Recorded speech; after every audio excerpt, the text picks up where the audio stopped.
পুজোর মধ্যেই জোর ধাক্কা তৃণমূলের। বেসুরো মমতার প্রিয় বিধায়ক এবার মাঝরাতেই দল ছাড়ার ঘোষণা করলেন। রায়গঞ্জের তৃণমূল বিধায়ক কৃষ্ণ কল্যাণী মঙ্গলবার ফেসবুকে একটি পোস্ট করেন, আর তাতেই কিন্তু তৃণমূলের অন্দরেই শোরগোল পড়ে যায়। তিনি জেলা শাসকের বিরুদ্ধে ক্ষোভ উগরে দিয়ে বলেন তিনি নিজের মতো করে কাজ করতে পারছে না।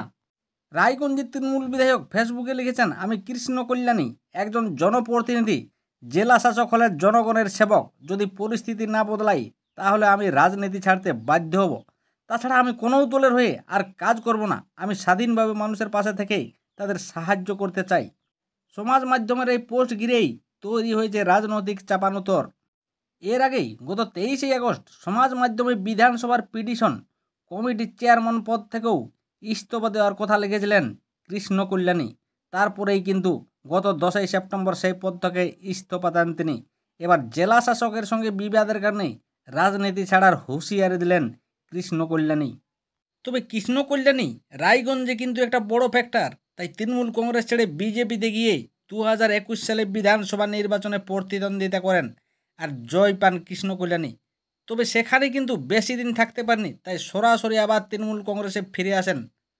আর 2024 সালের লোকসভা নির্বাচনে তৃণমূল কংগ্রেসের টিকিটে প্রার্থী হন তিনি, কিন্তু হেরে যান। বিধানসভার উপনির্বাচনে আবার তৃণমূল কংগ্রেস জেতেন কৃষ্ণ কল্যাণী। তবে কিন্তু এখন রাজনীতি ছাড়ার কথা বলতেই প্রশ্ন উঠছে নানা মহলে, তাহলে এবার কোন দলে যাবেন কৃষ্ণ কল্যাণী? তবে এই সোশ্যাল মিডিয়ার পোস্ট থেকে স্পষ্ট উত্তর দিনাজপুরের জেলা শাসকের উপরেই প্রচণ্ড ক্ষুব্ধ হয়ে এমন মন্তব্য করেছেন তিনি। দলের সঙ্গে তার কোনো ঝামেলা হয়নি।